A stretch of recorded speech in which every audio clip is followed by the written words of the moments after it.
Bonjour, bonjour tout le monde. Salut, salut.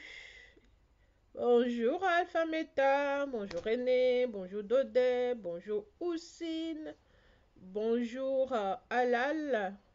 Comment allez-vous? Le week-end s'est bien passé? Bonjour Sarah, Sarah Mouk. Tu t'appellerais Sarah Moukassa par hasard? Bonjour Iden, bonjour Iman. Est-ce que notre invité est déjà là? Ah là là.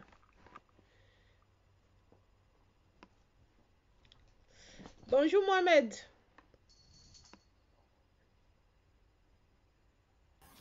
Bonjour Comment Sheila, vas-tu? ça va? Oui, ça va très bien. Bonjour. Tu m'entends très bien? Oui, très très bien. Bonjour Super. Loublin, bonjour Pierrot, bonjour Anne Kimé, salut. Bonjour Blaise, bonjour Youssef, bonjour Aboulala. Désolé si j'écorche un peu vos noms et prénoms. Bonjour Dylan. Alors, merci à vous d'être là. Dès lundi, toujours fidèle au rendez-vous. Alors, bon, on attend un tout petit peu et puis on va commencer. Bonjour Hélène, bonjour Fatima, Adjal, bonjour Youssef. Bon, il y a des nouvelles personnes. Merci, merci à vous d'être présents. Alors,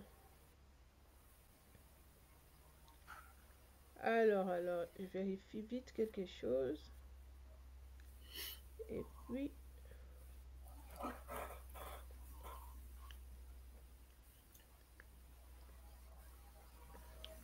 voilà, on va commencer, hein, on va commencer. Bonjour Fatima, Adjalé, Hélène, Siam, bonjour. Beaucoup de nouvelles personnes. J'espère que vous avez passé un excellent week-end. Bonjour.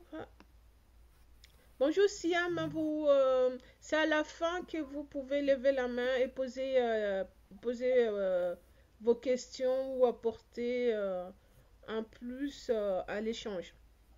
Donc voilà, j'espère que vous avez passé un excellent week-end et que vous êtes tous en pleine forme en ces débuts de semaine, en ce premier jour de la semaine. Donc bienvenue à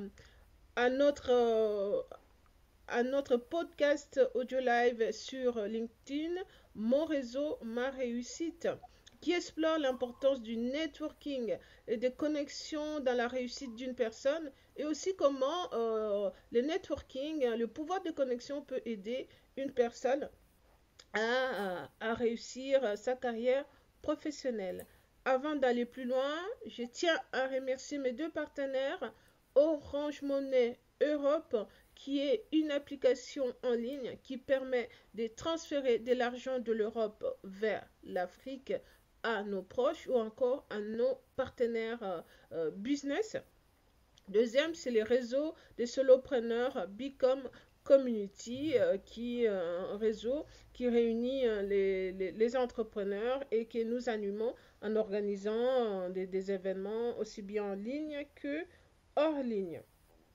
Alors, je suis Sheila Moukassa, networking évangéliste. Enfin oui, je suis convaincue. Depuis que j'ai découvert le networking lorsque j'ai travaillé à la Chambre française de commerce et d'industrie en Belgique, j'ai découvert l'importance du networking et dans la réussite d'une personne. Et c'est pour ça que j'insiste, j'évangélise, hein, on retourne à la Bible, j'évangélise sur ces leviers très intéressants, très importants dans le développement du business d'une personne. Non seulement business, mais ça peut être aussi pour quelqu'un qui se lance dans la politique, quelqu'un, des étudiants en dernière année.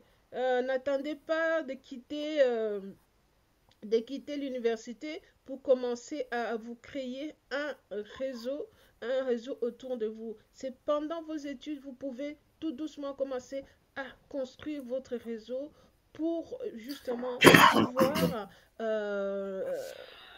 leur demander de l'aide en cas de besoin dans la recherche de d'un poste quelque part si vous voulez vous lancer évidemment dans les salariats un jour. Voilà, et aujourd'hui, donc je ne suis pas seule. Toute la semaine passée, j'étais seule. Aujourd'hui, je suis avec Mohamed Ouatassi. J'ai fait la connaissance de Mohamed dernièrement et donc j'ai trouvé intéressant de l'inviter pour qu'on puisse échanger parce que je pense qu'il a quelque chose à apporter à notre communauté d'entrepreneurs. Bonjour Mohamed. Rebonjour Sheila. Bon, sans corrélation, vous êtes une networker évangéliste, c'est ça? Voilà, Networking, alors networking effectivement, pour faire la évangéliste. corrélation avec notre sujet aujourd'hui, parce que le réseau est très important, parce que, alors le principe, qu'est-ce qu'il dit? Il dit comme quoi le savoir, en aucun cas on pourrait tout maîtriser, on va dire. C'est ça. Et le savoir, il naît, il se crée en se connectant avec les autres. Voilà. Donc, effectivement, le réseau, vivre enfin, être connecté à son environnement en permanence, c'est une source infaillible d'informations. D'où aussi, parce que le thème d'aujourd'hui, nous allons parler du commercial, nous allons parler du développement commercial. Alors, la bonne nouvelle, c'est que le développement commercial, ou le commercial d'une manière générale, il se base essentiellement. Donc, effectivement, sur cette connexion dans le process, parce que l'information est capitale en ce moment, enfin dans l'état actuel, parce que on est amené à prendre des décisions, on est amené à mettre en place des stratégies, on est amené à mettre en place. Donc, il faut qu'on se base sur de bonnes informations afin d'être perspicace et efficace. Et quand on a une mauvaise information, et parfois on prend des mauvaises décisions. Voilà comme introduction, Sheila, si tu veux.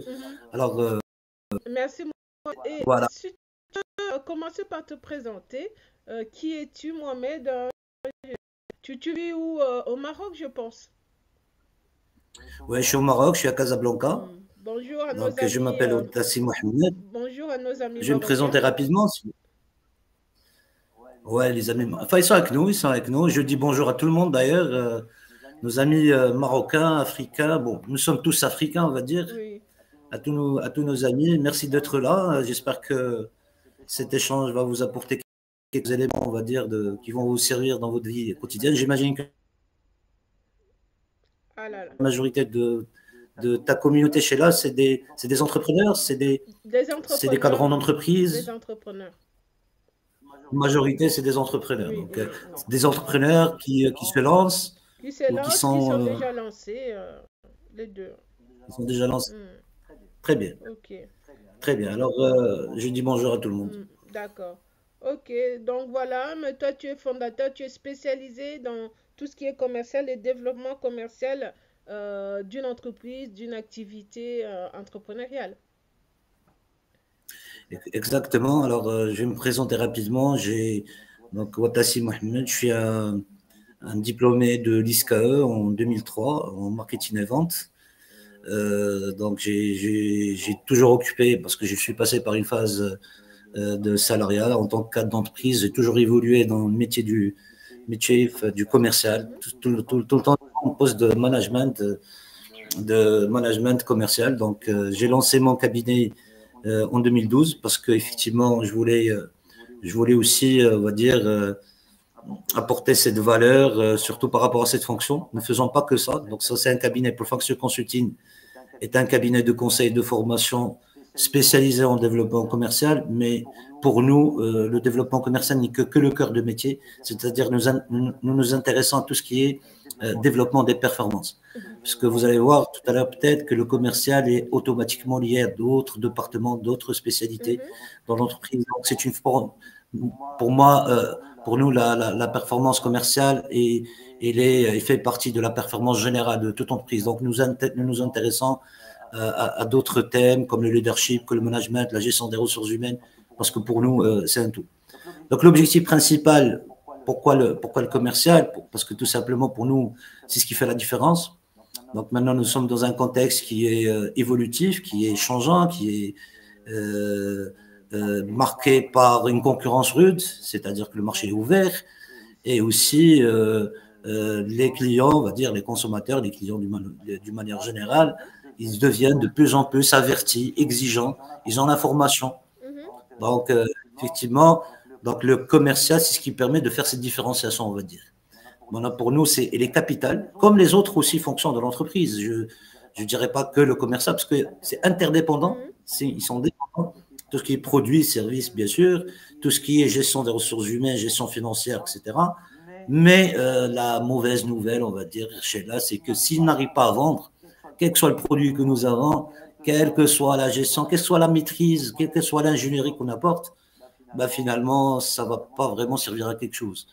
C'est-à-dire que bon, si on n'arrive pas à créer de la richesse, à être compétitif, bon, là, ça ne sert à rien. Donc, c'est pour ça que nous nous sommes intéressés à ce métier, mais comme je vous ai dit, j'insiste toujours que nous nous intéressons à d'autres métiers. Donc, en apportant, nous sommes des consultants formateurs spécialisés dans leur domaine. Donc, on apporte et l'accompagnement et la formation. C'est ça, en fait, notre différenciation, c'est que nous ne nous intéressons pas que sur la formation. Pour nous, la formation est une partie intrinsèque de tout un process qui part par le conseil et l'accompagnement. D'accord. Alors, Voilà, merci beaucoup hein, pour cette présentation. On voit que tu as de l'expérience, tu as une longue expérience dans ce domaine. Alors, comment est-ce que un commercial arrive-t-il justement à trouver des clients? Parce que ça n'est pas un métier facile, ça n'est pas donné à tout le monde. Quelles sont les activités au jour le jour? Est-ce qu'il y a que la prospection ou il y a d'autres activités autour? Parce que quand on voit commercial, moi je pense directement prospection. Et tout le monde n'est pas très à l'aise dans la prospection. à la prospection. D'accord. Alors, il faut juste faire la part des choses. Alors, nous, il faut qu'on se mette d'accord sur quelque chose. Vous connaissez le principe de la vision et l'action. Oui. Qu'est-ce qu'on dit? La vision, une vision sans action est une illusion. Tout à fait. Une action sans vision est une perte de temps. Donc, il faut la vision et l'action. Oui. Quand tu me dis, Sheila, oui, je vais partir prospecter, etc., bon, où est-ce qu'il est ma vision? C'est-à-dire que pour moi, je vais partir directement à faire une action sans qu'il y ait une vision derrière. Parfois, on commence par ces actions parce que pour moi, bon, que ce soit bon, nous avons sûrement des entreprises qui sont déjà établies, aussi ceux qui se lancent, quelle que soit la phase là où ils sont, il faut établir d'abord cette vision. Il faut se poser la question, est-ce qu'effectivement j'ai une vision solide sur mon marché avant de passer à l'action? Parfois, par moi, je me dis, alors, est-ce qu'effectivement le fait de networker, c'est-à-dire j'ai un produit, j'en suis start-up ou un petit projet, et après je pars chercher des clients dans les événements, etc., est-ce que c'est suffisant? Est-ce que ça va durer? Est-ce que par exemple, si je compte sur le digital, LinkedIn, avec un site web, etc., est-ce que c'est suffisant? Est-ce que ça va durer? Est-ce que, voilà, non. Parfois, on part directement à l'action, alors que normalement, il faut toute une phase préparatoire, pour arriver à cette action. Parce que c'est logique, c'est une analyse, c'est scientifique quelque part. C'est quoi la première étape dans un process de développement commercial de n'importe quelle entreprise, quelle que soit sa taille, quel que soit son environnement, son activité? La première étape, c'est l'étude de marché, c'est-à-dire connaître son marché, connaître le secteur sur lequel on va opérer, connaître toutes les, on va dire, la concurrence, les acteurs présents. La concurrence aussi à côté, mais déjà le marché, le secteur. Parce que parfois, par exemple, moi je vais me lancer, c'est pas moi, je vais faire du service ou un produit. Je vais lancer, par exemple, je vais faire des machines électriques. Donc je m'adresse à un secteur qui est l'énergie électrique, etc. Donc avant de me lancer, c'est là en fait où il y a la véracité pour savoir effectivement avec les moyens que j'ai maintenant, avec ce dont je dispose, en faisant mon propre diagnostic, est-ce que je pourrais être compétitif dans ce marché avant de se lancer? Par exemple, aussi dans le cas d'une entreprise qui est déjà établie, par exemple, il veut lancer un nouveau produit. C'est la même chose. Donc, soit on est en train de lancer son projet, donc automatiquement, la première phase à faire, c'est l'étude de marché. Connaître son marché, connaître ses secteurs, on peut faire des études. Mhm. Là, nous fournissons ce service, nous accompagnons nos clients dans tout ce qui est études de marché, mais pour moi aussi, on peut le faire par soi-même, par les moyens de Par les bord, moyens, oui. c'est-à-dire Mhm. collecter des informations, là où le networking aussi peut servir, c'est-à-dire connaître les bonnes personnes Oui, collecter qui ont des de l'expérience. informations hein, sur les secteurs hein, aussi. Voilà. Mm. Donc, cette phase, elle est obligatoire pour voir plus ou moins, alors, qu'est-ce que ça représente, ce marché, comment il est. Et aussi, comme tu as dit tout à l'heure, la veille concurrentielle. Partir voir les concurrents, qu'est-ce qu'ils ont pour créer, parce que si je n'arrive pas à me différencier sur ce marché, c'est quoi mes points forts, c'est quoi mon positionnement, j'aurais du mal à trouver des arguments pour Oui, vendre. oui, oui. Parce qu'à la rigueur, à la fin, on va dire, je vais rencontrer des prospects qui vont me dire, écoute, il y a ton concurrent qui vend moins cher ou qui a plus de services, qui a dit, et après, ça sera un échec, ça sera plus ou moins, pas un échec. Bon, l'échec pour moi, c'est pas un mot négatif. Au contraire, c'est de l'expérience. Donc, pour moi, c'est surtout être proactif, faire cette phase pour préparer ce que nous allons faire par la suite. C'est-à-dire minimiser un peu le Les risque, risques, minimiser un peu oui. voilà, la perte de temps Mhm. qu'on a dit tout à l'heure quand on passe à l'action directement sans la vision. Donc effectivement, connaître ses concurrents, c'est quoi leurs produits, c'est quoi les paramètres, c'est quoi leurs forces, c'est quoi leurs faiblesses, etc. Donc tout ça, il faut collecter ces informations, les mettre dans un cadre bien établi.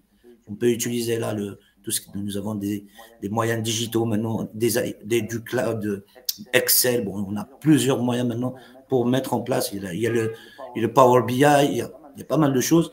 On peut collecter ces informations, les mettre en place et les analyser. Mhm. Une fois on analyse tout ça, qu'est-ce qu'on va sortir? Donc, l'aboutissement de tout ça, on va mettre notre analyse SWOT, Mhm. c'est-à-dire ce qu'on les forces. Parfois, Mhm. juste on va dire, quand on établit cette analyse, ce diagnostic, on établit des forces par rapport à nous-mêmes. Alors que normalement, nos forces, c'est par rapport au marché, Oui. par rapport à toutes les informations que tu as collectées, Mhm. par rapport aux Mhm. concurrents. Donc, ils sont relatifs, ces forces. Oui. C'est quoi les faiblesses? La même chose, ils sont relatifs. C'est quoi les opportunités que représente ce marché Et c'est quoi les menaces avec aussi? Oui. et c'est quoi les menaces? Mhm. Effectivement, établir ce diagnostic à la base. Imaginez que maintenant, quand on a fait cette analyse, cette étude de marché, on a trouvé que nous n'avons aucune force. Mhm. Donc, il n'y a pas d'opportunité. Qu'est-ce que je vais faire? Je vais me lancer quand même? Non. Je vais revenir, peut-être je vais redéfinir mon Oui. produit, je vais rajouter des services, je vais. Oui. Donc là, Travailler justement sur ces faiblesses pour qu'elles deviennent une force. exactement. C'est-à-dire, moi, on va rentrer en compétition, il faut être armé, il faut être armé, il faut avoir des forces pour aussi voir, comme je vous ai dit, commercialement parlant, trouver des arguments de Mhm. vente.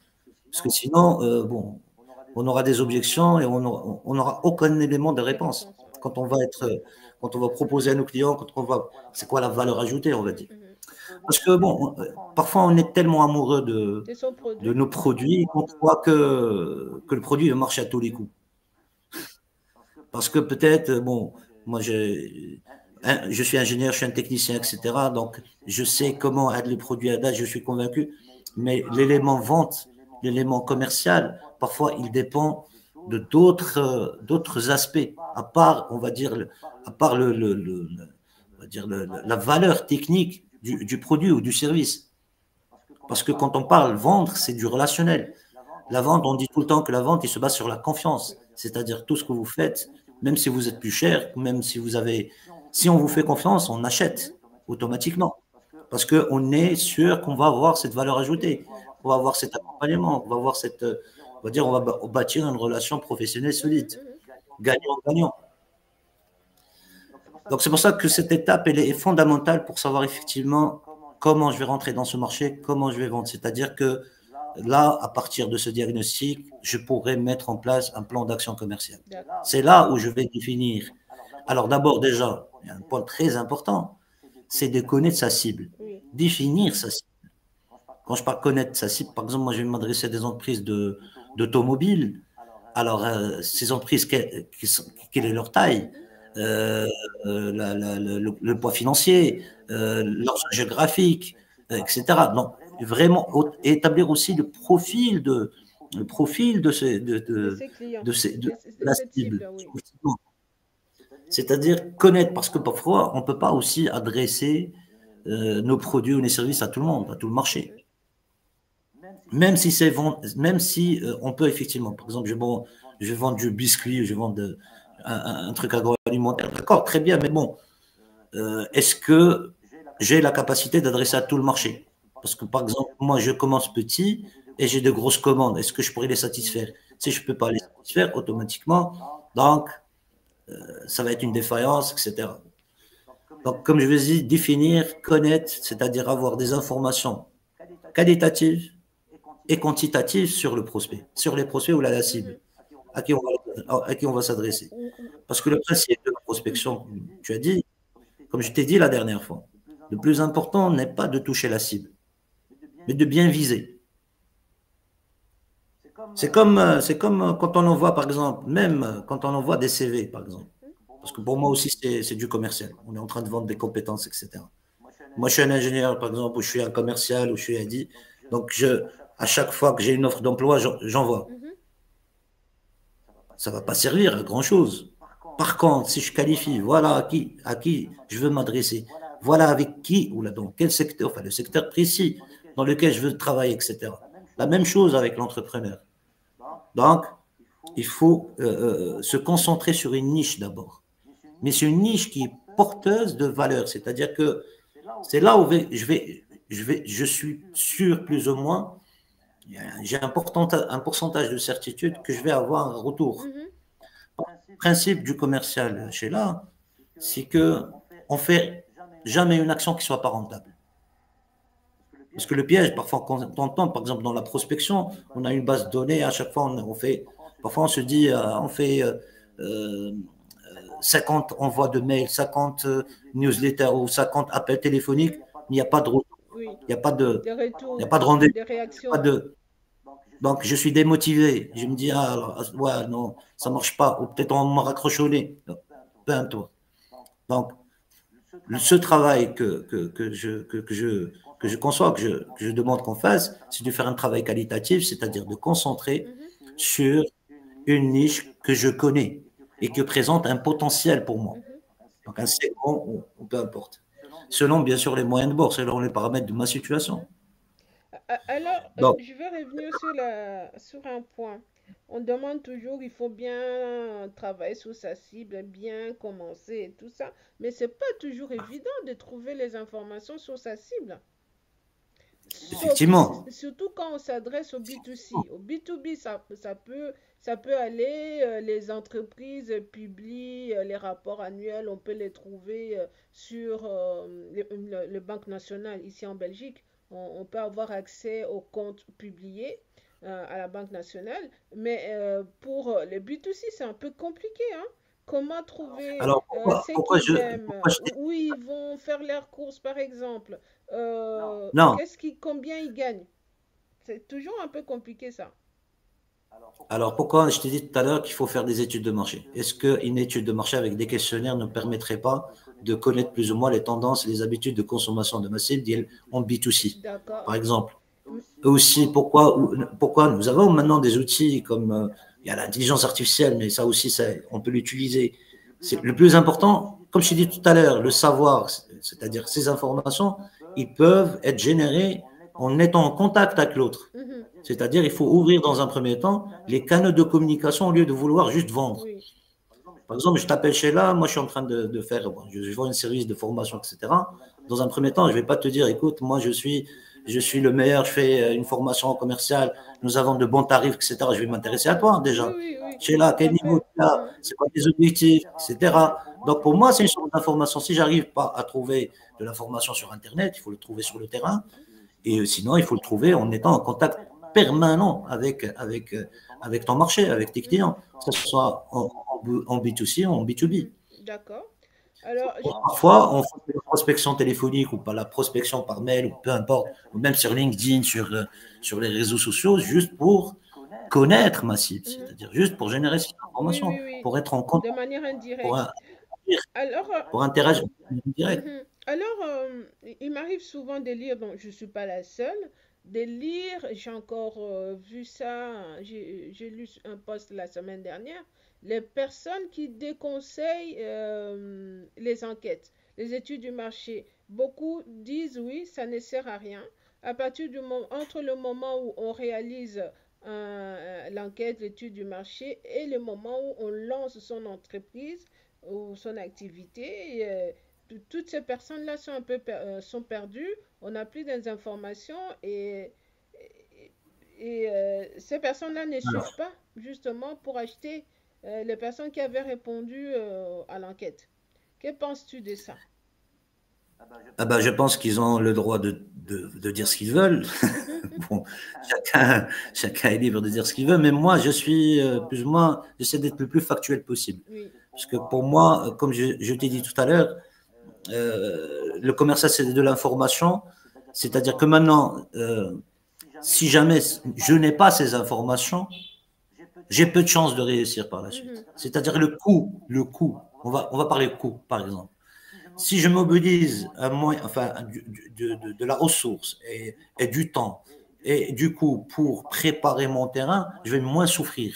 C'est-à-dire que je vais gagner au lieu mhm, de plus rien faire, partir à l'aveuglette sans aucune vision et peut-être le coût que, enfin, en termes de ressources, en termes de moyens que je vais perdre sera beaucoup plus considérable que si jamais, logiquement parlant, je m'adresse à une niche. La vente est psychologique quelque part, donc il faut que ces informations, ce même pas des informations quantitatives. C'est-à-dire, moi, je parle du profil. mhm. Comment ils pensent, Oui. comment ils se décident, Mhm, c'est quoi le processus.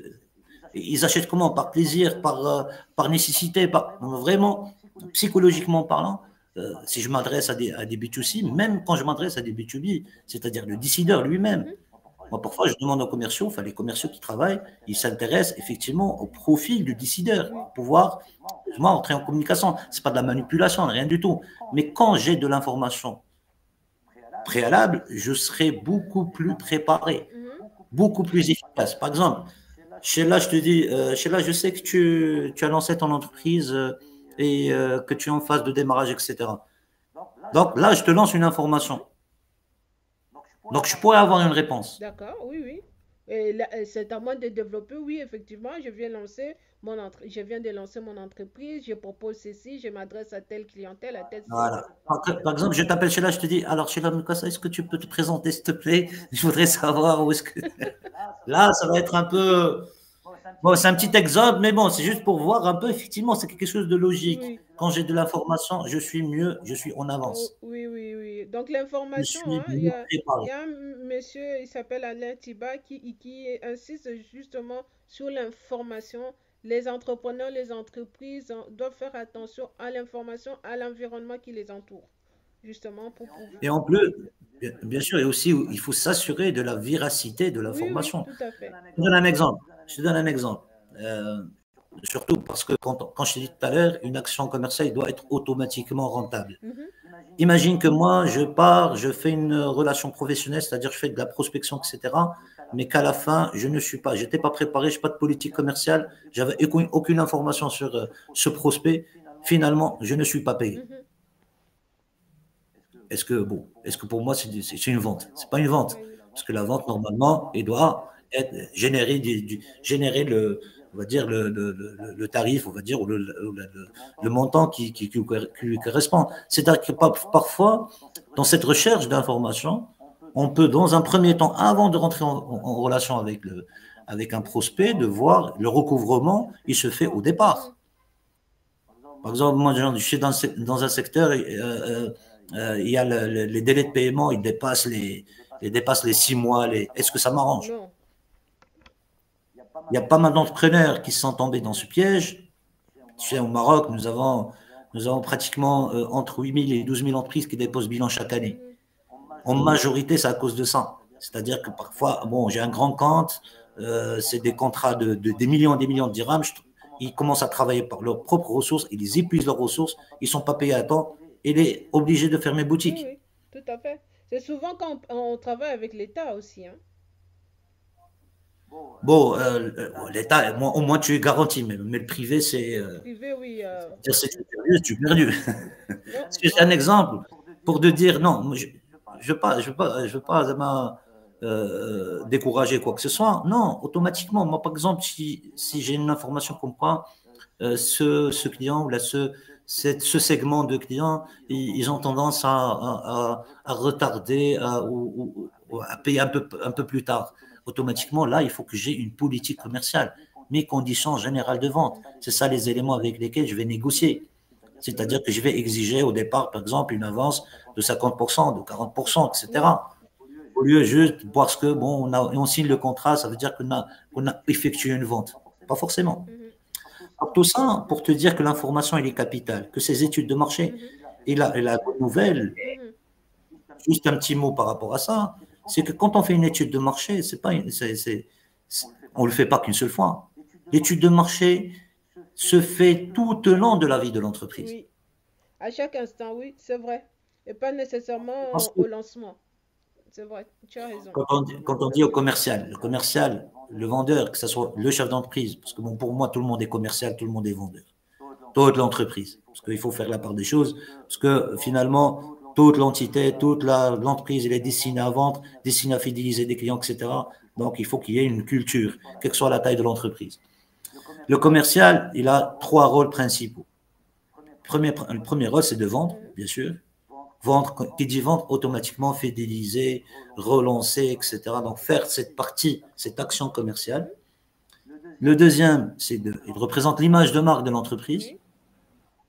C'est l'image, l'interface. C'est-à-dire quand je vois le commercial sur ces aspects, tous les aspects, on va dire. Quand je lui parle, je me fais une idée sur l'entreprise. Je me fais une image sur l'entreprise. Et le troisième rôle qui est principal, c'est de faire le retour d'information. Parce que oui, d'accord, je suis en entretien de vente, je suis parti, je fais une prospection, je me suis entretenu avec quelqu'un. Peut-être il n'y a pas d'aboutissement, c'est-à-dire il n'y a pas de contrat, il n'y a rien. Mais au moins, est-ce que j'ai généré de l'information?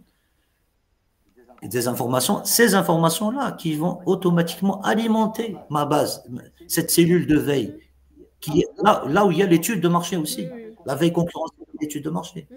Donc, ce développement, ce process, c'est un cycle continu, c'est un cycle qui tourne à chaque fois. Quand il y a des informations, par exemple, pourquoi l'étude de marché se fait tout le temps? Parce que, par exemple, je suis dans un secteur, c'est ce qui est arrivé d'ailleurs.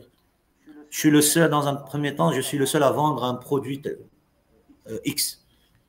À un certain moment, le marché, la réglementation a changé, etc.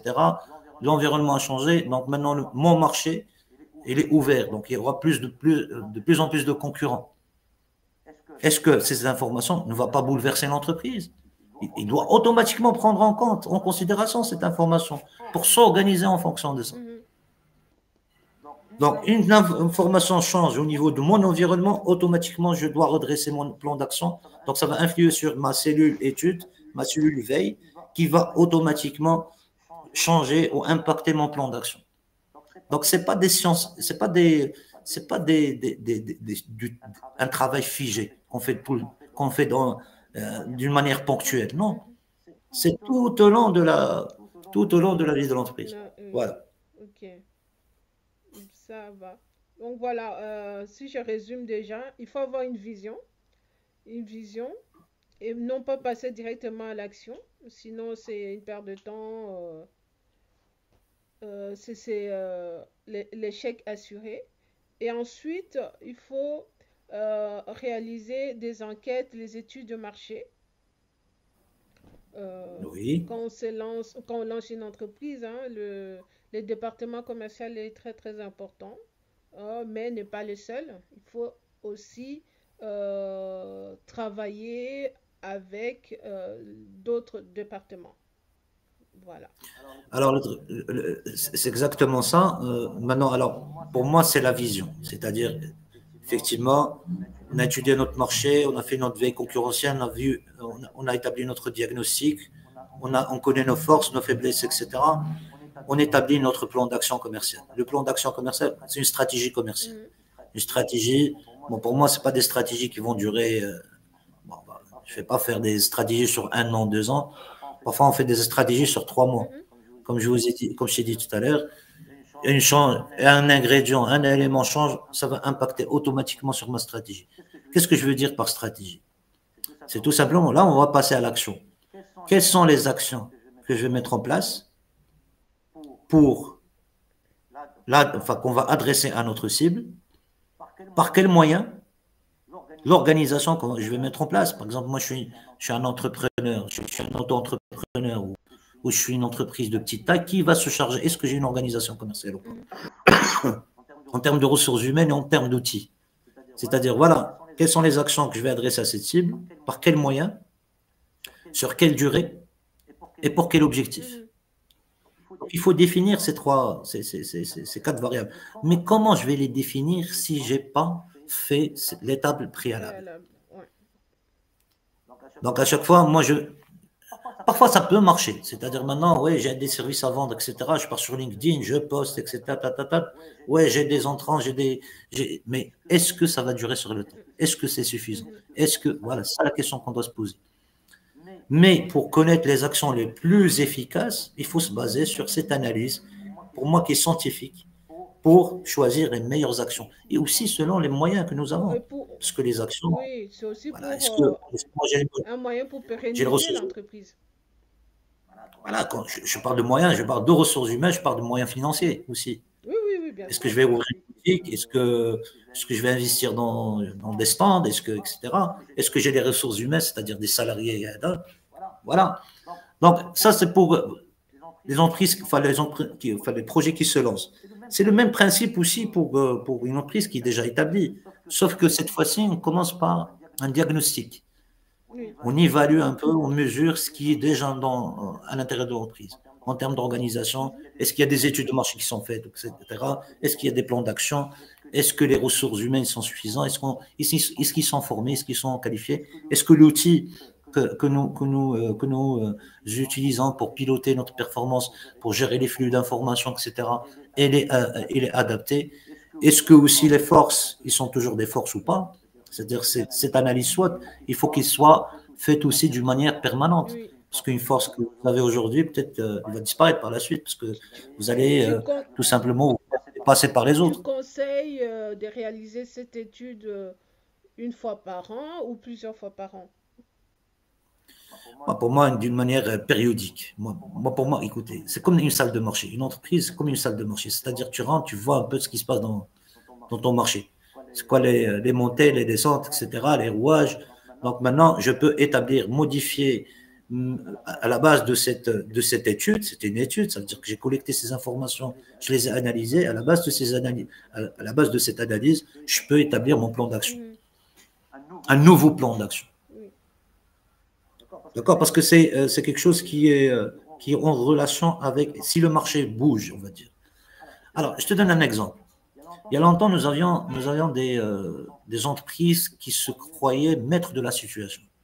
Comme je t'ai dit tout à l'heure, c'est des entreprises qui n'ont aucun concurrent, qui étaient les premiers à fournir un produit ou un service. Il y en a pas mal qui n'ont pas été vigilants par rapport à ça.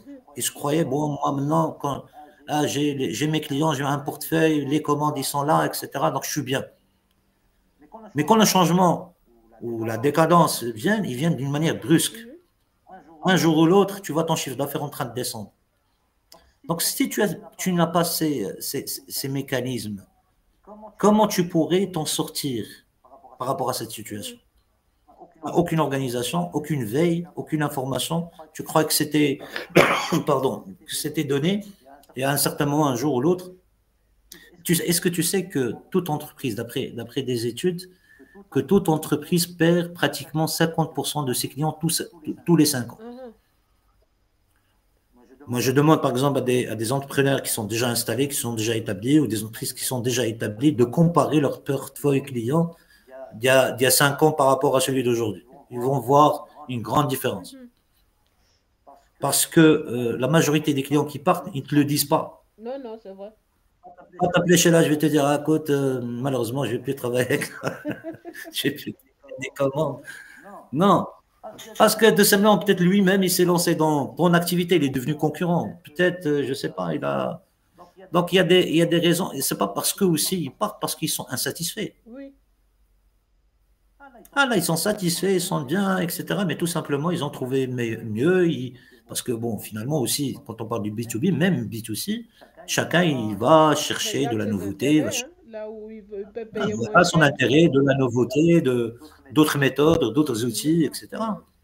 Donc, on n'est pas lié avec un mariage catholique avec les clients. Ouais. Il ne faut pas compter sur On n'est ça. pas lié, oui, à vie. Mais il y a tellement de choses à C'est la dire, hein. norme. Ça- en 40 minutes, on est déjà 42, il est déjà midi 42 là.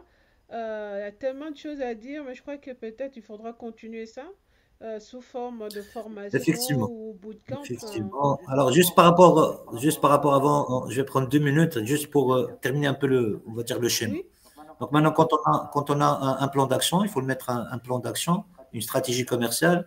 Il faut aussi avoir une politique commerciale, des conditions générales de vente, comment tu vas vendre, comment tu vas livrer, etc. Tout ça, il faut qu'il soit défini. Et tu vas voir que ça va te servir quand tu vas négocier, parce que tu connais tes limites, tu connais tes conditions, tu connais les paramètres de ta situation. Et aussi, quand je suis structuré automatiquement devant un prospect, je suis beaucoup plus digne de confiance, on va dire. Au lieu de juste, à chaque fois qu'on me dit, ouais, d'accord, je vais pas te payer d'ici, avant 2, 3 mois, je vais te dire, d'accord, juste, moi, je vais juste vendre. Non. Il faut aussi, parce que tu es une entreprise, tu es en train là d'apporter une valeur, tu es en train d'apporter un service, un produit, donc tu as une valeur, donc automatiquement, il faut que tu aies la structure derrière. oui, oui. Donc ce plan d'action, la politique commerciale, maintenant que nous avons ça, il faut mettre en place une organisation commerciale. Mhm. C'est très, très important. Qui va faire quoi, quand, comment, où? Qui va prospecter, qui va partir sur le terrain, qui va se charger, prendre en charge des appels téléphoniques, peu Les, importe ce nom. les prospections. Prospection, est-ce que moi, si je suis seul, par exemple, est-ce que je vais faire c'est pas évident, hein, je vais faire le commercial, je vais faire, bon, malgré que moi, je suis d'accord que tout le monde est commerciaux, tout le monde est commercial euh, dans une entreprise, quelle que soit sa taille, quelle que soit son activité. Donc, maintenant, une organisation, c'est des ressources et des outils. L'étape suivante, c'est de se former. Mhm. Tu vois, vraiment se former sur le processus commercial, sur le développement commercial, faire des prospections, maîtriser un entretien de vente, négocier, fidéliser, relancer, faire une veille concurrentielle, gérer son temps, etc. Il faut pas. Parfois on se dit, ouais, moi j'ai dans l'âme, moi je suis, dès que j'arrête pas de le dire, dès que le look accrocheur ou une communication bien faite ne suffisent plus maintenant à vendre. Donc il faut d'autres choses, il faut d'autres aspects. Donc il faut pas hésiter à se former Mhm. d'une formation continue. Et après, bon, lancer, une fois se lancer, c'est-à-dire il faut mesurer. On ne peut pas améliorer ce qu'on ne mesure pas. Donc, il faut mettre en place un système de pilotage avec des indicateurs de performance, etc., pour savoir effectivement est-ce qu'on est sur la bonne voie, est-ce qu'on arrive à atteindre nos objectifs ou pas. Si on n'arrive pas à atteindre nos objectifs, c'est que de la connaissance, c'est que de l'expérience. C'est pas la fin du monde. Maintenant, il faut revoir qu'est-ce que les choses qui sont bien faites, les choses qui n'étaient pas bien faites. Et voilà, je suis tout le temps en réflexion, je suis tout le temps je suis en train de me poser la question et je suis dans cette dynamique d'amélioration continue. Mhm. Voilà, brièvement, parce qu'on n'a pas le temps, mais bon, il y a pas mal de choses à se dire Oui, là-dessus. pas Ouais. mal. En tout cas, merci déjà pour cette masterclass très très intéressant. On a appris beaucoup beaucoup de choses. Et bon, espérons qu'on va pouvoir continuer ça une autre fois sous forme de Avec formation, de plaisir. bootcamp, hein, mais c'est à l'audience, Je vais donner la parole oui, à s'il y a, l'audience de décider. Alors, s'il y a des, on euh, passe aux des auditeurs qui veulent. questions-réponses maintenant. Alpha, qui a levé la main. Hello Alpha, Salut tout le salut monde. à toi. Salut Alpha, Bonjour Mohamed. comment ça va? Oui, ça va bien et vous? Alhamdulillah, alhamdulillah. Ah, super, mais en tout cas, je tiens à vous remercier parce que j'ai découvert un truc, voilà, dont on ne pouvait pas s'imaginer au niveau du plan d'action. Parce que le fait de faire un plan d'action, pour moi, c'était une fois et puis c'est fini, c'est bon. Mais vous venez de nous faire comprendre ici que le plan d'action, il est censé se faire régulièrement. Effectivement, comme vous venez de dire, par rapport au public cible, des fois les personnes vont déménager, il y a des nouvelles personnes et je comprends pourquoi il faut vraiment euh, voilà, faire régulièrement, périodiquement, comme vous l'avez dit, hein, les plans d'action pour, en tout cas, bien entretenir son entreprise. Et ça, je ne le savais pas. Et merci pour cette belle information très instructive, en fait. Et donc, j'ai noté. Note Super, bien. super. Non, le principe, il est très simple. Le principe, le plus important, ce qui démontre en fait l'intelligence, quand on parle d'intelligence, c'est-à-dire le travail intelligent, le travail d'analyse, ce Oui, ne sont pas les réponses, ce sont les questions. ok. Les bonnes questions. Donc, je dois tout le temps être en train de me poser des questions, en train de pour pouvoir améliorer les choses, ne pas se contenter avec le sentiment d'accomplissement. Non, je suis bien, j'ai atteint mon objectif, etc. est très dangereux. Parce que si je fais pas attention, je suis pas vigilant par rapport à ça, si je me remets pas en question mon plan d'action, ma façon de faire, si j'innove pas, même si c'est très bien, j'ai un bon plan d'action, mais il faut l'améliorer encore davantage. Donc, il faut se poser cette question, comment apporter de l'amélioration d'une manière permanente. C'est ce qui fait en fait le plaisir de l'entrepreneuriat, c'est ça. C'est d'être créatif, c'est de ramener des nouvelles solutions, de se différencier, etc. C'est ça le sens même du commercial. La question d'où se pose, chaque fois se poser davantage, comment puis-je m'améliorer davantage? Se poser plusieurs questions pour. En tout cas, merci beaucoup. Moi, waouh. Merci Alpha. Merci beaucoup. Merci d'être là. Alors, est-ce qu'il y a encore, y a-t-il des questions? N'hésitez pas hein, à lever la main. Qui a une question ou peut ajouter un plus sur ce que Mohamed vient d'échanger avec nous? N'hésitez pas. Donc, il y a des nouvelles personnes là. Oui, bienvenue à Sedami. J'avais été déjà là. Docteur V. Bienvenue à Bienvenue. Bienvenue à Fouad. À Djalé. Dylan. Elliot. Al-Aziz. Monsieur Landry. Monsieur Kyungu. Monsieur Khalid.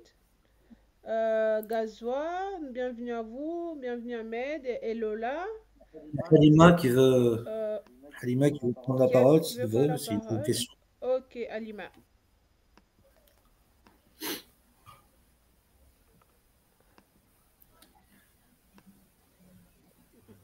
Bonjour Halima. Il faut activer ton micro. Halima, bonjour. Tu es déjà là, donc tu peux... Pourrais-tu activer ton micro, s'il te plaît? Ah, c'est rend pas compte. En attendant, bon, Monsieur V, vous pouvez prendre la parole. Hein. Ok, merci bien. Voilà, bonjour à tous. Toutes mes félicitations à CEO Mohamed Fatazi, voilà, pour la qualité de son intervention. Voilà, je dirais une masterclass, hein, vraiment de qualité. Voilà, c'est simplement de vous féliciter. Et puis, comme complément input, voilà, dit que à côté de la stratégie donc de développement d'entreprise basée donc sur les questions de branding, de gestion de la relation client, je dirais mieux, voilà, de la relation des parties prenantes incontournables et de la traçabilité, autre chose qui pose problème véritablement aussi. Voilà, c'est que les chefs d'entreprise, voilà, où les entreprises ne soient pas outillées ou équipées pour déceler tout de suite si le marché il est porteur ou il n'est pas porteur. Je veux dire, on a un marché, une commande, voilà, qui se présente à nous, une offre, voilà, on fait une offre, voilà, et des fois, vous voyez, comme on parle le triangle d'or, il y a le QCD, la qualité, le coût et le délai. Peut-être que ces contraintes, voilà, de ce projet, de ce marché-là, ne nous arrangent pas. Mais bien souvent, les chefs d'entreprise, quand ils entendent le chiffre d'affaires, autrement dit le montant de l'affaire, quand ça ronronne millions ou milliards, c'est fini, ils sont perdus. Voilà, ils sont perdus, je vous avoue. Et ça fait qu'il y a de grosses entreprises, voilà, qui se sont cognées la tête parce qu'à la fin, ils ont vu que le marché n'était pas aussi porteur, ne s'est pas aussi juteux qu'ils l'ont pensé. Mais tenant compte du fait que ça ronronne ou ça a ronronné millions, alors ils ont sauté sur l'occasion et puis après, ils se sont cassés le cou. Et ça tue les jeunes entreprises.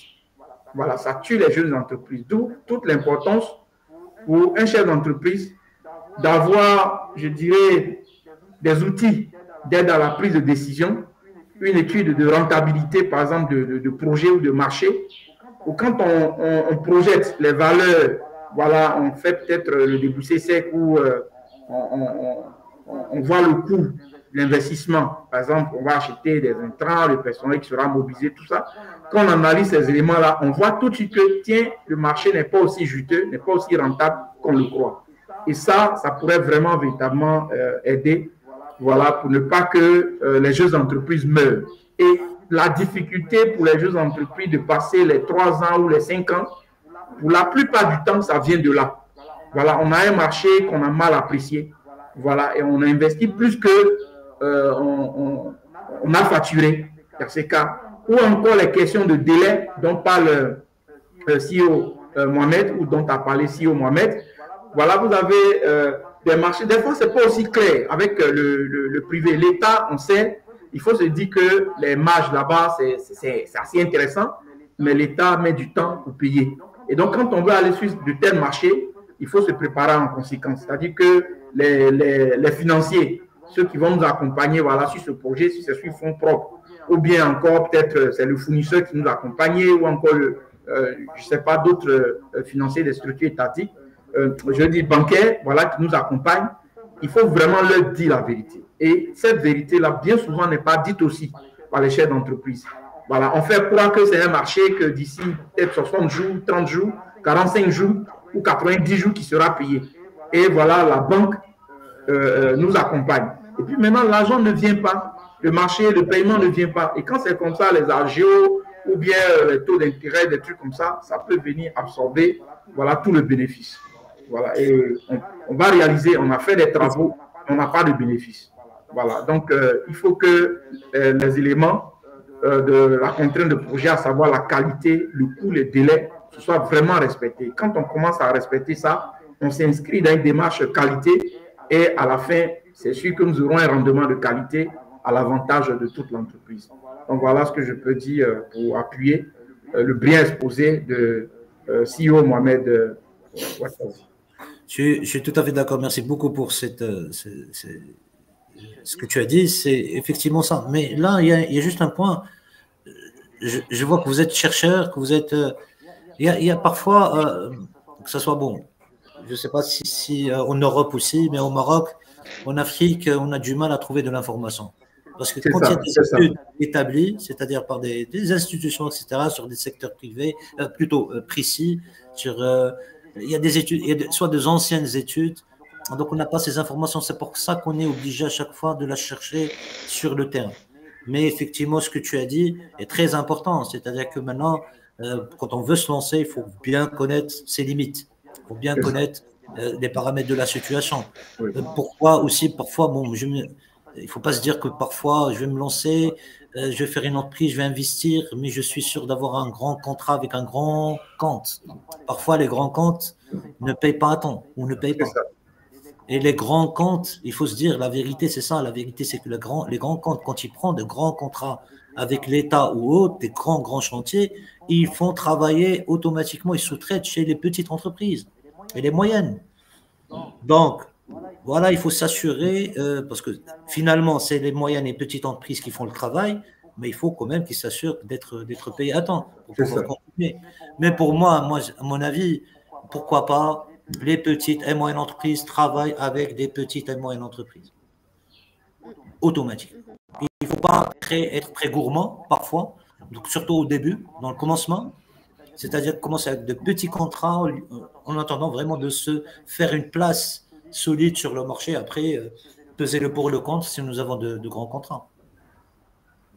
C'est ça. Je suis d'accord tout à fait avec vous. En 99, mon professeur de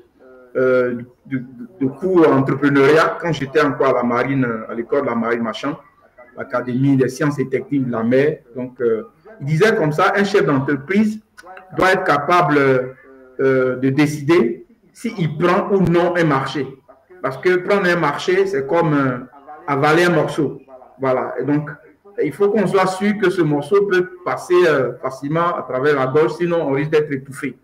Donc, quand on est jeune, quand on a de grands yeux ou de gros yeux, comme on le dit, alors si on ne fait pas attention, on peut s'étouffer par des marchés. Voilà, parce qu'un marché peut faire mourir voilà, l'entreprise peut-être qui n'a pas forcément la capacité, mais qui s'est mis dessus.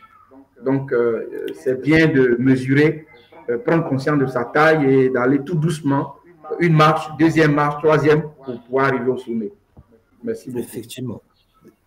Merci beaucoup, Merci à toi. Vie, pour votre intervention. Alima, c'est à vous. Hein? Sheila, c'est vierge. Ah, mais c'est Sheila, c'est vierge, c'est pas dit, c'est vierge. Merci bien. Vierge. Vierge, oui, vierge, Ayeshi Nguessan. Bonjour. Bonjour Alima. Bonjour, Oui, Halima. vous m'écoutez? Il y avait un petit souci. Bonjour, Monsieur Otassi. Bonjour, Alpha. Je vous félicite et je vous remercie pour tout l'éclaircissement que vous avez. En fait, tout ce que vous avez dit, c'est important. Moi, je voulais revenir sur la notion du plan d'action. Avec Otassi, parce que c'est très important ce qu'il a dit. D'après ma modeste expérience avec le financement des porteurs de projets, tous porteurs de projets confondus, que ce soit des sociétés, des artisans, des auto-entrepreneurs, le plan d'action, quelle typologie? Il faut, comme il a très bien dit, M. Otassi, il faut se poser les bonnes questions et tout au long du chemin, il faut se poser les questions. Il faut se poser beaucoup de questions et il faut avoir un plan d'action, quelle que soit sa typologie, quel que soit son format, parce qu'on a des artisans qui connaissent là où ils vont et on a des artisans qui connaissent pas là où ils vont. Donc ils ont un plan d'action très basique selon leur culture, selon leurs moyens. Ils savent ce qu'ils travaillent les campagnes comme les couturiers et les couturières. Ils ont un plan d'action, ils vont travailler le Ramadan par exemple, les fêtes traditionnelles. Et ça c'est un exemple de type de plan d'action. Le plan d'action est très très important dans sa présence et dans son détail. Et la typologie diffère d'un secteur vers un autre. Donc, il faut pas. Moi, j'avais par exemple expérience avec beaucoup de porteurs de projets qui essayaient de mettre les meilleurs plans d'action sophistiqués avec des matrices comme l'analyse SWOT, mais des fois ils sont très loin de la réalité de leur terrain et de leur secteur. Donc, qui dit plan d'action, c'est très bien. Et ça s'appelle plan d'action, c'est l'action, c'est le terrain, c'est qui fait quoi, c'est le comment, c'est la matière, c'est le personnel, c'est la réalité du secteur, c'est la conjoncture des fois, c'est beaucoup de problèmes liés au zoning, par exemple. C'est pour pouvoir faire du commercial justement. Donc moi, j'insiste beaucoup sur la partie. Il a très bien dit. Moi, j'ai adoré son intervention et j'insiste sur la typologie du plan d'action. Si on a un mot à passer, un message à passer, c'est qu'il faut pas toujours chercher le bon plan d'action, essayer de copier le bon plan d'action, mais essayer de mettre son propre plan d'action selon ses moyens, sa culture et sa réalité d'activité liée à son métier lui-même. Et croyez-moi, ça donne résultat. Et comme il a dit, il faut le suivre. Il faut le modifier, le modérer selon les imprévus, parce que des fois, on a un plan d'action sur 3 mois, par exemple, parlant du très court terme, et à chaque fois, on a des événements qui interviennent, qui interrompent, on a des nouveautés, on a des problèmes de matière, par exemple, des problèmes de personnel pour les cadets, les pâtissiers, les gens qui font la cuisine. Moi, je parle des projets les plus basiques. Et puis, on peut voir les grands groupes, les gens qui font des marchés, qui font de la sous-traitance, qui font du service, ainsi de suite. Voilà. Donc, je vous remercie encore une fois et je voulais juste, ça m'intéresse de passer le message sur le plan d'action et les gens croient que le plan d'action, il faut toute une doctrine pour le préparer. On peut le faire, comme il a dit, avec nos propres moyens, en étant artisan, quel que soit notre métier, et mettre un bout de papier et tracer le chemin là où on va. C'est le plus important. Voilà, je vous remercie. Pardon, Alima. Si je suis en train de noter ce que vous étiez en train de dire. Vous avez dit le plan d'action est en fonction de son milieu, de sa culture, et vous disiez il y a deux mots qui étaient très importants, mais vous avez parlé vite, donc j'ai pas pu Ah, ok. Effectivement, au-delà de ça, Madame Halima, Merci à vous. pour ce que. Vous pouvez répéter ce que vous aviez dit parce que j'étais en train de noter, j'ai pas retenu. C'est ce que je voulais. D'accord, excusez-moi. Allez-y. J'insiste toujours sur la particularité du plan d'action. Il faut que ça soit réel. Il ne faut pas avoir une doctrine pour préparer. Des fois, j'ai affaire à même des business plans que j'étudie qui sont très très bien faits et tu sais très pertinemment que l'affaire ne va pas marcher. Donc, si j'ai un plan d'action à faire, autant que je n'aime pas utiliser les termes diminutifs. Petit artisan, je dis couturier, pâtissier, même les petits projets, un bout de papier et ils tracent là où ils vont. Ils tracent leur chemin, ils tracent leurs actions. J'ai donné un exemple très très simple de la culture marocaine, un couturier ou une couturière qui se prépare des campagnes de couture. On a le ramadan, on a les fêtes traditionnelles, on a d'autres fêtes et ainsi de suite. Il commence petit, des fois peut-être il va tracer son chemin pour préparer des uniformes pour une société de gardiennage, ainsi de suite, pour une clinique, pour une école privée, ainsi de suite. Voilà un exemple de plan d'action. Il faut que ça soit réel, chiffré peut-être, pour les gens qui savent faire du chiffre. Et on a la particularité des low income, ou là par exemple les AGR, les plus petits, ils savent pas chiffrer, mais ils savent là où ils vont. Voilà. C'est-à-dire que d'une autre façon, tu as 4 variables. Tu as 5 variables. La première variable, c'est la cible. Déjà, à qui tu vas t'adresser, à qui tu vas adresser ce plan d'action. Premièrement, c'est quelles sont les actions que je vais adresser. Donc, la première variable à définir, quelles sont les actions. Comment je peux définir ces actions? C'est très simple. Parce que j'ai fait mon diagnostic, j'ai fait mon analyse SWOT. C'est-à-dire que j'ai des forces.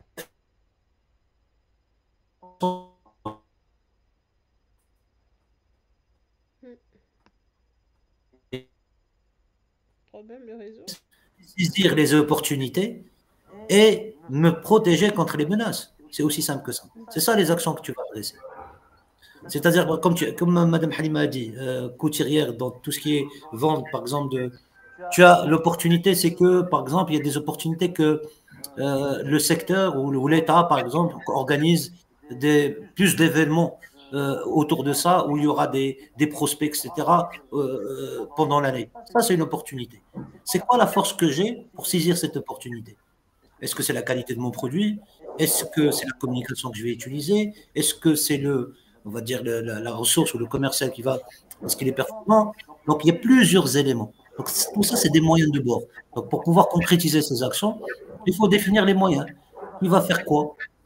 La durée, comment on peut être court-termiste, c'est-à-dire 3 mois, comment on peut faire plus. Mais pour moi, du moment que le marché il change d'une manière permanente, donc il y a à chaque fois de nouveaux ingrédients, de nouveaux éléments, donc il vaut mieux mettre des plans d'action sur le court terme pour pouvoir agir là-dessus.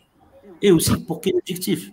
Les objectifs ne seront pas tout le temps du chiffre d'affaires. Par exemple, mon objectif, c'est de gagner de nouveaux clients, quel que soit le chiffre d'affaires que je vais faire avec ce client. C'est-à-dire que le plus important pour moi, par exemple, je vais franchir une zone, le Maroc, par exemple, ou Casablanca, ou Marrakech, ou Congo, peu importe. C'est-à-dire que dans cette zone, mon objectif, quel que soit le chiffre d'affaires, c'est surtout de gagner de nouveaux clients. C'est-à-dire que je veux gagner 20, 30 clients sur les 3 mois, par exemple, ou sur 1 mois, sur 2 mois. Donc, c'est ça, en fait, le mécanisme.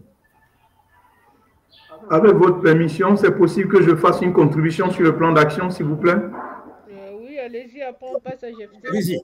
D'accord. Alors donc, si on a bien compris, CEO Halima, voilà, le plan d'action, il est spécifique.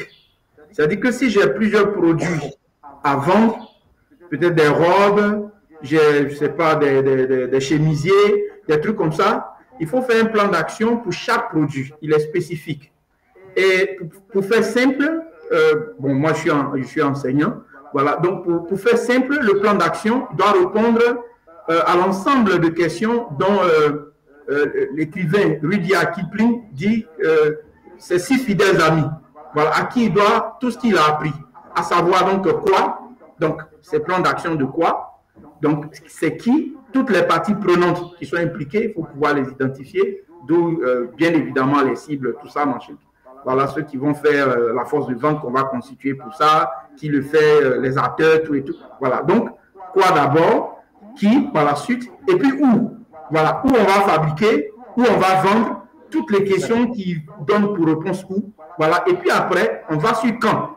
Les délais, tous les délais, voilà que nous avons. À quelle est la période propice peut-être à la vente, voilà, si c'est des jouets, vous voyez que c'est en masse que je veux vendre, voilà. Ce ne serait pas bien indiqué. Par contre, si c'est décembre que je choisis, voilà. Donc, tout ce qui est question de délai. Et puis maintenant, comment? Donc, vous voyez le comment est-ce qu'on va produire, comment est-ce qu'on va distribuer, comment est-ce qu'on va vendre. Ça fait appel à la stratégie. Voilà. Et on peut construire la stratégie à court terme, voilà, de façon immédiate même, à court terme, moyen et long terme. Voilà. Et maintenant, il y a la question aussi, le comment, le C, se rapporte aussi au combien. Donc, le prix, les prix que je vais pratiquer, voilà, combien. Je produis à combien, je fabrique à combien, quel est mon taux mon coefficient de marge, mon coefficient de prix de revient, mon coefficient, voilà, pour déterminer mon prix de vente. Voilà. Et là, je profite pour dire que beaucoup de personnes, les chefs d'entreprise, n'arrivent pas à faire une différence entre le prix d'achat, le prix de revient et le prix de vente. Voilà. Ils ont des difficultés. Ça aussi, c'est important à souligner. Et puis enfin, voilà, pourquoi? Donc, pourquoi est-ce que je choisis tel segment, voilà, je choisis telle cible, pourquoi est-ce que je choisis tel endroit pour produire, ou aller payer mes produits à tel autre endroit. Donc, pourquoi la question pourquoi vient justifier le bien fondé de notre projet et le bien fondé de nos choix, de nos décisions, voilà, que ce soit d'investissement ou de vente, ceci, la stratégie même que j'ai choisie, je dois pouvoir justifier tout ça. Donc, voilà cet ensemble de 6 questions. Quoi, vous dites Q d'abord, QOQCP, c'est quoi, qui, où, quand, comment, combien et pourquoi. Donc, pour résumer un peu le plan d'action, c'est ça. Et c'est ça, moi, j'encourage, voilà, quand je forme, j'encourage simplement à faire ces plans d'action avec ça. Et en entreprise, ça a toujours marché. Voilà, quand j'utilise, ça a toujours marché. Effectivement, docteur, hier, c'est surtout ça. C'est que aussi, je voulais insister sur une chose. Dans la vente, peu importe votre produit, oui. Ce qui compte, c'est la valeur ajoutée qu'il va apporter à ses clients. Est-ce qu'il y a cette valeur ajoutée ou pas? Quelle valeur vous voulez créer? Par exemple, quand on parle de, Madame Halima, vous parlez de porteurs de projets, c'est très important parce que les porteurs de projets, il faut automatiquement. Nous avons au Maroc plusieurs expériences dans ce sens, avec des projets d'encouragement, on va dire, pour la création d'entreprises, etc. Pour les porteurs de projets, automatiquement, il faut vous faire accompagner. Il faut demander de l'accompagnement. C'est aussi simple que ça. C'est l'accompagnement qui fait la différence. La majorité des fois où on va dire les choses où on n'a pas vraiment réussi à créer des projets parce qu'on ne s'est pas fait accompagner. C'est aussi simple que ça. Par contre, je vais faire juste une métaphore pour répondre à Alpha. Nous, en Afrique, on adore le foot, n'est-ce pas? Malgré que le Maroc, par exemple, on est arrivé en demi-finale, les frères et sœurs, quand même. Donc, c'est juste entre parenthèses. Alors, c'est simple. Vous allez jouer contre une équipe. Quelle stratégie, quelle tactique, comment tu vas jouer avec tes éléments, avec tes joueurs, etc. sur le terrain. Et aussi, le où. Et tout ce qu'il a dit hier, c'est ça. C'est où est-ce que le terrain, c'est où? Quelle température, donc tous ces éléments. C'est semblable quand tu vas, parce que nous sommes en compétition, comme je vous ai dit, c'est ça en fait on va dire le principe qu'il faut se mettre en tête, c'est que nous sommes dans un marché ouvert. On n'est pas en train de vendre quelque chose qui n'est pas vendu par d'autres. Non, il faut juste se différencier. Donc, effectivement, peut-être ta qualité, on va dire, la qualité de ton plan d'action peut faire la différence. Vous êtes en train de vendre le même produit, au même endroit, avec les mêmes, mais peut-être, on va dire tout simplement parce que vous êtes beaucoup plus orienté, vous savez ce que vous faites, vous êtes mieux préparé, que vous allez créer cette différence, vous allez vendre plus. C'est ça, en fait, ce que je voulais dire par rapport à ça. D'accord. Merci. Jefté, on t'écoute? Oui, bonjour tout le monde et merci pour la parole. Oui, merci à toi. Ouais, c'est vraiment un grand plaisir pour moi. En fait, moi, c'est une autre approche dans laquelle je vais abonder. Bon, je suis pas commercial d'abord, comme introduction, et j'ai pas trop de connaissances sur le commerce, la vente et autres. Mais par contre, depuis un moment, je suis ces genres de webinaires, ces genres de forums. En fait, c'est pour me former et m'informer. Pourquoi? Nous sommes sur le point de lancer notre propre entreprise avec les amis. Comme vous pouvez le constater sur mon profil, je suis plus dans le domaine technique et à fond en tout cas dans le GSM comme particularité. Alors, la crainte, c'est moi qui vais diriger la boîte, le projet, et j'ai peur de pouvoir échouer. Ça, je l'ai dit sans embâche. J'ai peur en tout cas de pouvoir échouer parce que ça va exiger de nous de mettre de fonds, de paquets, et perdre tout ce fonds-là, ça fera très mal. Alors, j'ai suivi le forum de cours, je l'ai pris de cours en fait, le début jusqu'à là où j'étais, j'ai manqué pas mal de bonnes informations. J'ai d'abord une première question d'entrée de jeu. Est-ce les procédures, les méthodologies appliquées que j'ai pu entendre, recevoir lors de ce forum, cela ne s'applique que dans le commerce, disons dans la vente, ou la production et la vente uniquement? Parce que nous allons nous lancer dans un domaine complètement autre, hein, c'est les services qu'on va pouvoir fournir. Par exemple, si je peux m'illustrer, on décroche un contrat avec un opérateur, par exemple. On doit lui délivrer le service, c'est-à-dire l'installer, faire les maintenances, s'occuper de son réseau. Alors, toutes ces stratégies ne sont idéales que dans le commerce ou on peut les appliquer aussi dans d'autres secteurs de l'entrepreneuriat. Ça, c'est la première question. Et la deuxième question, comment mettre en place une méthodologie, si elle existe bien sûr. Bon, comprenez un peu mon ignorance en la matière dans le domaine commercial, permettez-moi.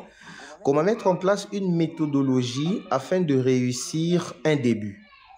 Par exemple, nous sommes dans le domaine technique. Chez moi, dans mon pays, par exemple, je suis en République démocratique du Congo, il y a une forte expansion de la fibre et c'est l'un des domaines ou des aspects que nous ciblons en fait. Nous voulons décrocher cette partie-là. Alors, comment mettre en place une méthodologie qui nous aidera à minimiser le probabilité d'échec quand on va s'y lancer? Merci. Là, c'est une masterclass, un accompagnement complet. Exactement. Non, mais je peux répondre. Oui, vas-y. Je peux répondre rapidement. Alors, la méthodologie, je ne sais pas si vous nous avez suivis depuis le début, mais je ne sais pas si j'ai bien précisé, c'est que la méthodologie qu'on propose, c'est une méthodologie, on va dire, prouvée, approuvée, et elle est valable pour tous les domaines. Si nous sommes en train de vendre des services, des produits, peu importe, le plus important, bien sûr, que là, c'est de personnaliser cette méthodologie selon ce que nous faisons, ce que nous envisageons de faire, et selon l'environnement là où nous sommes. C'est ça, en fait, le principe. C'est-à-dire, automatiquement, que vous êtes en train de vendre des services ou des produits, on ne peut pas mettre un plan d'action si on n'a pas une étude de marché, une veille concurrentielle, si on ne connaît pas nos forces, nos faiblesses, etc. Si on ne connaît pas notre cible. D'accord? Même si on répond, par exemple, dans le cas que vous dites GFT, c'est genre, vous êtes dans le service, vous allez répondre à des sollicitations techniques, etc. Ça, c'est la gestion de la relation client. C'est-à-dire que le commercial, pour vous, quel plan d'action vous allez mettre en place, on va dire, pour traiter ses commandes et aussi pour fidéliser ce client et aussi lui livrer une prestation qui lui sera profitable. C'est ça, en fait.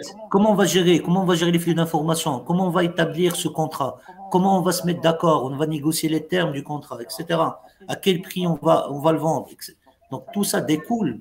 C'est-à-dire qu'à votre niveau, avant de vous mettre en relation avec vos prospects, il faut que vous connaissiez votre marché, il faut que vous connaissiez vos concurrents, etc. Et aussi, il faut que vous mettre en place une organisation commerciale avec un plan d'action bien défini qui va répondre à ce genre de sollicitations. Donc, la méthodologie est la suivante. Étude de marché, veille concurrentielle, mettre en place votre diagnostic, analyse SWOT. À partir de l'analyse SWOT, définir votre cible, comment vous allez traiter avec votre cible, c'est-à-dire définir votre plan d'action commerciale, on l'a bien défini tout à l'heure, votre politique commerciale, c'est très important, les conditions générales de vente, etc. Et quelle est l'organisation qui va concrétiser, qui va déployer ce plan d'action. C'est-à-dire que quand je parle d'organisation, c'est et les ressources humaines. Est-ce que moi je vais me mettre un back-office et un front-office? Est-ce que j'aurai des commerciaux sur le terrain ou bien tout simplement c'est des commerciaux sédentaires qui vont être à l'entreprise juste pour fournir les informations aux clients?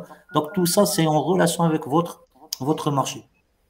Donc à partir de cette organisation, le déploiement du plan d'action, pilotage de ce plan d'action et voir là où on est. C'est-à-dire en amélioration continue. C'est ça la méthodologie. Et tout ça, c'est le processus, c'est la méthodologie que je suis en train de vous décrire là tout de suite. Ce n'est pas une science exacte, c'est-à-dire qu'elle est changeante selon les fluctuations, les changements de ton environnement, de votre environnement, que ce soit au niveau client, que ce soit au niveau secteur, que ce soit au niveau concurrent. Et juste un dernier mot, j'espère que j'ai répondu à votre question, mais un dernier mot, vous êtes commercial. On est commercial dans la vie, GFT. Ok. On est commercial dans la vie. Bien sûr, toi avec tes enfants, j'entends des enfants à côté de toi, quand tu veux leur vendre genre une idée ou peut-être pour les motiver à apprendre à plus les mathématiques, vous allez leur dire voilà, si vous avez de bonnes notes en maths, vous aurez un petit vélo ou là, un petit voyage. Ça, c'est du commercial, c'est de la négociation. Voilà. Non, Ok. le commercial, on est commercial. Dans notre personnalité, on fait que ça. On fait que négocier, on fait que vendre. Quand tu es avec même quand tu veux, par exemple, tu es dans un café ou un truc comme ça, tu veux que ton ami te rejoigne.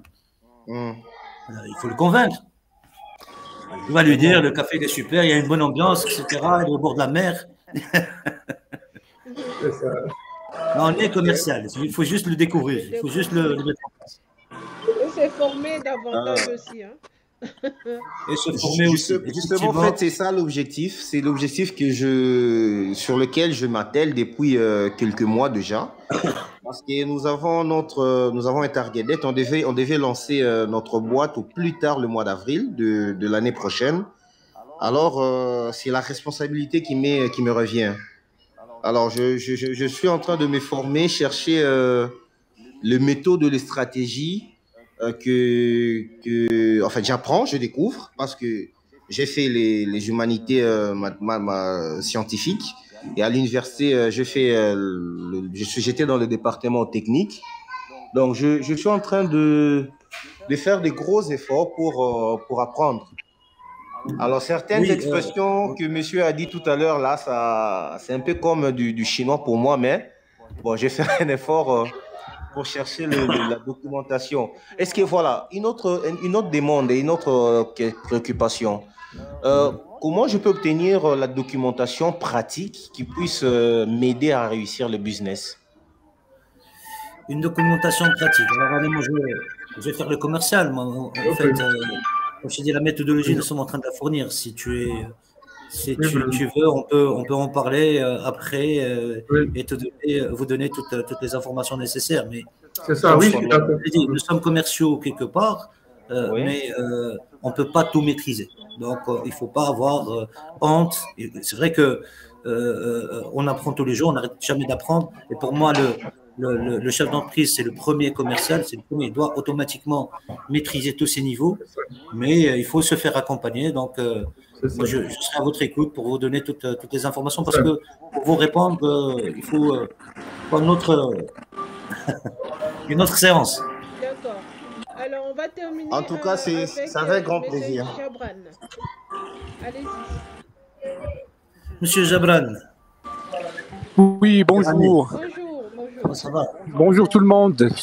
Je suis désolé, j'ai pris le train en marche. Il n'y a pas de souci. Mais c'est toujours très intéressant d'assister à ce genre de webinaire. Donc, moi, je voulais juste répliquer par rapport à ce qu'a dit Si Mohamed en réponse. Il faut se faire accompagner. Il faut se faire accompagner c'est légitime de se faire accompagner, comme c'est légitime d'avoir peur. Je suis désolé si j'ai écrasé votre prénom, Dr Jeb. Vous avez dit que vous aviez peur de prendre ce process ou bien ce grand projet la peur, elle est légitime. Mais si vous vous préparez très bien, vous n'aurez rien à craindre. Et pour se préparer, il faut se faire accompagner. Déjà, est-ce que vous avez... je poserai des questions, vous trouverez les réponses par la suite. C'est juste je pense à voix haute, quoi. Est-ce que vous avez une équipe solide? Est-ce que vous êtes entouré par une équipe solide? Est-ce que votre communication est claire autour de votre produit? J'ai cru entendre la fibre. Donc la fibre, quand on dit la fibre, c'est vaste. Mais est-ce que vous avez une spécificité que vous pouvez... Parce que le client, de quoi il a besoin? Il a besoin que votre produit, il y en a à l'appel. Mais si votre produit répond à un besoin chez ce client, vous aurez tout gagné. Et pour créer ce besoin, il faut toujours l'accompagner par une histoire. Donc, inspirez-vous d'histoire et vendez votre produit. Vous n'avez rien à craindre. Entourez-vous de gens spécialistes. Mettez un plan en action. Préparez-le minutieusement. Et j'attire l'attention, si Mohamed il a bien dit, une veille. Oui, il faut toujours une veille. Vous n'allez pas présenter un produit et vous n'avez même pas une idée sur sa valeur, alors que sur le marché, les prix sont déjà fixés. Donc, je crois que la peur est légitime, mais se faire accompagner l'est encore davantage. Et je vous remercie beaucoup, beaucoup. Merci beaucoup. Merci à toi, c'est Hamid, cher ami. Merci beaucoup, M. Jabran, pour votre intervention. Donc, on arrive à la fin. Mohamed, tu as un mot de la fin, une actualité à annoncer? Une actualité, bon, si vous voulez, bon, on peut toujours creuser, parce que comme je vous ai dit, tout ce qui ça nous anime. Donc, effectivement, on n'arrête pas depuis, comme je vous ai dit, j'ai créé mon cabinet depuis 2012. Donc, nous avons beaucoup de choses, beaucoup de travail à faire à ce niveau. Donc, là, je vous demande effectivement de vous intéresser de près au développement commercial, parce que c'est ce qui fait vivre une entreprise, c'est ce qui fait, comme je vous ai dit, on est aussi commercial dans la vie. Donc, tout ce qui est connaissance dans ce niveau, tout ce qui est compétences qu'on apprend à ce niveau, ils vont nous servir aussi au niveau professionnel que personnel parfois. D'accord. Et aussi, il y a une autre partie qui est très importante, c'est, bon, je vais le dire brièvement, c'est par rapport à la gestion de la relation client. C'est très important, parce que fidéliser un client coûte 3 à 15 fois moins cher que de conquérir un nouveau. C'est-à-dire que si vous établissez vos plans, on va dire cette organisation, cette méthodologie de travail que vous êtes installé, etc., il faut aussi mettre en place un dispositif de la gestion de la relation client pour retenir et pour renforcer la relation avec les clients, parce que en termes de coût et en termes de temps, c'est très profitable pour l'entreprise. Voilà ce que je voulais dire, mais je vous remercie aussi de Sheila pour l'invitation. Je remercie tous les auditeurs pour les interactions. C'est très, très enrichissant. Moi, je suis pour le savoir. Je suis pour le savoir. N'arrêtez jamais d'apprendre. Et aussi, le savoir il s'enrichit en le partageant. Donc, il faut mener cette réflexion. Il faut qu'on réfléchisse ensemble comment s'améliorer. J'aurais bien aimé que, voilà, je veux voir des 5 étoiles, des success stories en Afrique, pourquoi pas. Nous avons le potentiel, nous avons les ressources, nous avons tout. Maintenant, il faut changer de méthode pour changer le résultat. D'accord. Merci beaucoup. Donc, je remercie nos auditeurs. LM, Sedami, bienvenue. Adjalé, Elliot, Elola, Pacheli, Cyril, Patricia, Dieudonné, Bonaventure, Lucrèce, salut. Oussam, Blaise, Monsieur Landry, Jefté et Maroucha, et sans oublier Alpha, toujours fidèle, Monsieur Vierge, Alima, Monsieur Jabran. Merci beaucoup de nous avoir suivis. Merci pour les interactions. On se retrouve ce mercredi. Je recevrai une avocate. C'est aussi intéressant d'avoir le point de vue d'une avocate. Et concernant l'agenda futur, alors, les 7, le 8 et le 9, donc, nous aurons un sommet virtuel sur l'entrepreneuriat chrétien.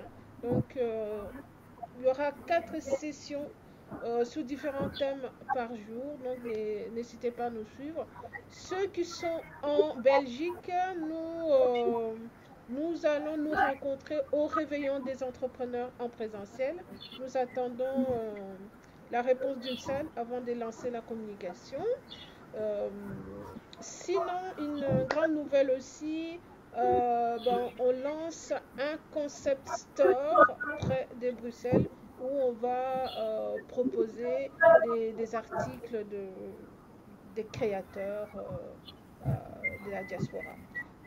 Voilà un peu ce que nous réserve la fin. Là, super, c'est un programme très chargé. Très chargé, mais on est toujours en train de voir, d'étudier pour pouvoir organiser une journée de bootcamp, parce qu'il y a un réel besoin pour tout ce qui est commercial, pour tout ce qui est vraiment, même communication, le networking, ça fait partie du commercial aussi. On peut trouver les clients via les networking, via la prospection commerciale, bien évidemment. Voilà. Merci beaucoup. Je tenais à la prochaine fois, si tu as une lumière dans ce sens, à l'avance, c'est très intéressant. Excuse-moi, je t'ai pas entendu, c'est Abdelhamid. Docteur Vierge, est-ce que tu peux désactiver ton micro, s'il te plaît? Le goût vient de lui. Je voulais juste dire que si Mohamed, la prochaine fois, si tu pourras me prévenir à l'avance, parce que c'est vraiment très intéressant. Comme ça, j'adapterai mon calendrier pour ne rien rater.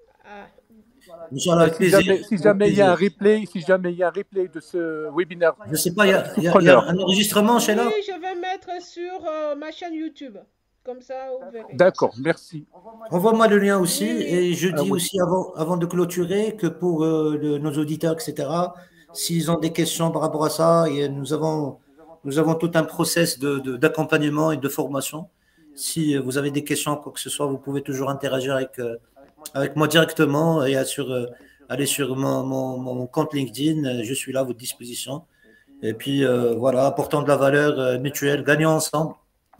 Et je vous souhaite une bonne journée. Bonne journée, belle semaine à vous et à très vite. À très vite. Au revoir.